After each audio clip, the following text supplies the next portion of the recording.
and then we are tossed into why exactly Jen and her friends have suddenly vanished. Wrong Turn is in a lot of ways showing us two sides of the story, with our would-be villains, the Foundation, actually having a justified reason for their hostility, something other movies within this genre fail to account for. With pretty much all practical effects being showcased and beautiful set designs and costumes, we are delivered a refreshing, high-octane thriller that leaves you pondering what might happen next. All I have to say is let the credits roll if you want to experience the true ending to this masterful and unexpectedly great backwoods film. Thank you. Nice, very nice. What made you pick this one? Okay, that's a good one, a good starting point. So, with this one, I just heard, so I was really intrigued that they, made the effort to kind of bring this back and, shuffle things around and take another stab at it. And I loved it so much, but I feel like I'm like the only one so far with things that I've read online and other people's opinions that really saw it for what it was. I hear so many, it was boring, it's shitty, where the fuck are the cannibals, all of this nonsense, And it's like, like if you wanted that, then just watch the first one. Like everybody gets mad when reboots just rehash the same thing, and this one doesn't. It literally tries to outdo the entire franchise, which I think, in my humble opinion, it does. And then people get upset about that, it was so strange to me, and that's why I was like, it's a perfect opportunity to kind of discuss it on air, as to why this film gets shitted on. I will say that I think that this film has legs on its own. I feel like maybe they should have went a different route and called it just The Foundation and left Wrong Turn out of it, because a little misleading for people who are familiar with the other ones. Yeah. I feel like had they could have plugged it from the writer of Wrong Turn, but called it The Foundation, and I feel like the hate would have immediately disappeared or never shown its face at all. You know what I mean? I feel like it's getting shit on just because it's tied to these other movies. And if you've watched, I recently watched the original Wrong Turn with Eliza Dushku, I think is her name, from Bring It On, and then she's Faith and Buffy the Vampire Slayer. And there's aspects of the film that I really like, and it did a really good job at being one of those outdoor horror films that really grabbed the Hollywood young stars of that time and cast them, and it's always fun to go back in that time machine and see what was cool then. But as far as the film goes, it feels very dated. They do this weird, like, not editing, but in the soundtrack they use a lot of shitty industrial metal, for like the intense scenes. And when you hear that now, it's just kind of like, like you guys should have done something better, because it's like when you do certain things like that, for me, it's like, I don't know, it just doesn't hold up the same, you know what I mean? Yeah. So it's kind of sad in a way, and and I enjoy that film, and there's some scary parts about it, and and I think part 2 is pretty okay as well, and I never gave 3 and up any of my time at all, because it's just, I don't know. I had no idea there were 6 of them. Because it doesn't matter, that's why. Yeah, that's insane. It was getting as bad as Sharknado, I guess. Yeah. Let's just keep pumping them out. That's crazy. Like, it's funny because it's like, who was watching them that they're just, or was it like, was it a cheap, how do you say, like a cheap franchise to get the rights to, and then you just shoot whatever, because a lot of yeah. a lot of people do that. It's been done with like Cruel Intentions 2 and Wild Things. There's like 5 Wild Things sequels, dude. Oh, that's crazy. I didn't know that. Yeah, and they all suck. Straight to DVD. Yes. Oh, that's crazy. So that's a thing. So I don't know. Maybe that's what happened. That's what happened here. But going back to our movie focus, this does. Oh man, this is, I feel like, what the first one should have been the whole time, and not shitting on the rednecky cannibals as villains, but we don't ever get to see, like why they're hostile or why they're doing this. You know what I mean? It's just like, these are your villains and that's it, and it's a slasher film. But this is something that you're going into and you're set up to be a slasher film, and it becomes so much more, to the point where they're like, you start questioning the characters you're supposed to root for. Like, who is the real villain in this? And that's what I love. You know what I mean? Yeah. Because you're like... Yeah, that was really cool. It was really cool making you, like how you said, you're questioning if what they did is right, or if like how they determine the law, which is pretty black and white for the Foundation. They're more in the sense of like a old time like way of thinking, like law and stuff. Yeah, because eye for an eye. Mm-hmm.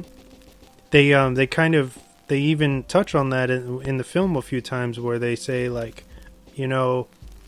our ancestors started this because we didn't like what was going on in the city, and we knew that when America would fall, like, we would be the foundation for the new America. And that's some scary shit. That's some cult shit, right there. But yeah. That's insane. But also, you can tell, at least that I thought, with Venable and all the main players that we meet later on, they sell it. It's not cheesy. It's not weird. You know what I mean? I feel like they play it straight, and you're like, no, it feels like a real community. And the people, these tourists that we start the film with, have invaded, and they fucking end up murdering, one of their people based on, and it's funny because who do we have? We have a couple, so it's Jen and then her boyfriend, who is African American, and then we have the two dudes who are like in a gay relationship, right? Mm-hmm. And then we have Mila with Adam. And he's the asshole who's like, oh, I'm never gonna leave you again, and then like 10 minutes later he's like, I gotta go. He leaves her like, was it 2 or 3 times? He fucking he messes up. Where I was going with my point was that obviously this circle of friends, they come to this small town, right? And they deal with, right out the gate, they deal with like weird racism or kind of stereotypes towards them. They get called hipster scum or something, Yeah. But then they go up in the mountain, and then the roles are reversed, where they are suddenly stereotyping these people who chose to live on the mountain as barbaric or monsters, because they don't understand. So there's like different layers here, if you care to see them happening, you know what I mean? And it makes the film like the rewatch value incredible. Yeah, that part is a lot of, like you said, the they're kind of like that's this part when they're actually having their trial, or if you want to call it that. Yeah. That's when you kind of start to question, like you said, the main characters, the group. Because you're like, oh, like, did they do the right thing, or like, were they in the wrong, or is this whole thing kind of messed up? What they're about to do to them? Because there's the whole part where they're like, well, I was being kidnapped, and like these 2 guys were gonna kill me, and then he's like, well, and one of the brothers is explaining to him why they were carrying him and what happened. He was accidentally caught in a trap. Where they catch deer, and they noticed that they had caught him instead, and they were going to take him down to the mountain, to the street where he would be able to find somebody, because he was knocked unconscious. And I guess they were assuming that he wasn't, or they were assuming that he was alone hiking. And because of the way they were dressed and the way they looked with their, skulls on their head, the animal skulls and the antlers and stuff, they took that as they were some type of weird cult, or they were going to kill him. They were going to kill him somewhere in the woods. But I like how the main guy's like, well, that's what we wear when we go hunting, so the animals can't smell us. We cover ourselves, in things so the animals can't smell us. He's like, just the same way that you do when you go hunting, or where you're from. Isn't that right? And she's like, oh, like, yeah, that's true. And then you can start to see where she's kind of questioning, like, oh shit, like we really fucked up. Like this, it was a huge misunderstanding. Yeah. But then what I was curious about is that they seem to have been, well, first off, our main tourists, they all fucked up because they were told point blank before they even went on the trail not to get off the marked trail, Yeah. And so that's their first fatal mistake, where they're young and adventurous, and they don't listen.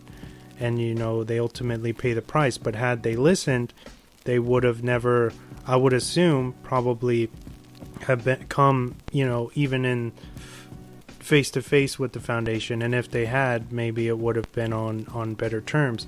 But having said that, when the first thing that kind of starts the avalanche of horror in this film, where they're on this slope and they're trying to get to the top of this slope, right, with all these trees around, and then they look back and this huge tree trunk comes just full blast barreling down at them, which is that's incredibly scary, because it's like, yo, what do you do? And it's not like it's like this short stump where you can just move out of the way. It's pretty long, and they don't know, like, if the other trees are going to stop it. You don't know in that situation. So they all go tumbling down back on the slope, and one of them, Gary, gets pinned between, he takes the blunt of the force of that tree, and it crushes him, and that kind of starts off this kind of chain of terror for our main protagonist. And that's when the group starts to turn on each other too. Yeah, because they're like, yo, it's your fucking fault. We should have never fucking came out here. Like, what the fuck, And that's, I feel like, playing with real feelings, that's how it would go down. You know what I mean? Yeah. That's not insincere in my opinion, but yeah. So Gary dies, and then everybody's freaking out, and they don't know what to do. They are lost. They don't know how to get back to the trail. And going back to my point with bringing all this up is that they seem to be being fucked with by the Foundation after that point. And I'm not sure. I feel like they see somebody at the top of the slope. Like, was that set up? Like, was that tree a trap? To fuck with them. Somebody steals all of their cell phones. That had to be the Foundation. It could have been somebody fucking with them, and then the actual Foundation didn't know. Like, it was one of their members, but they were just doing it to, like, have some fun, And someone's even messing with them when they leave the bar the night before. Yeah.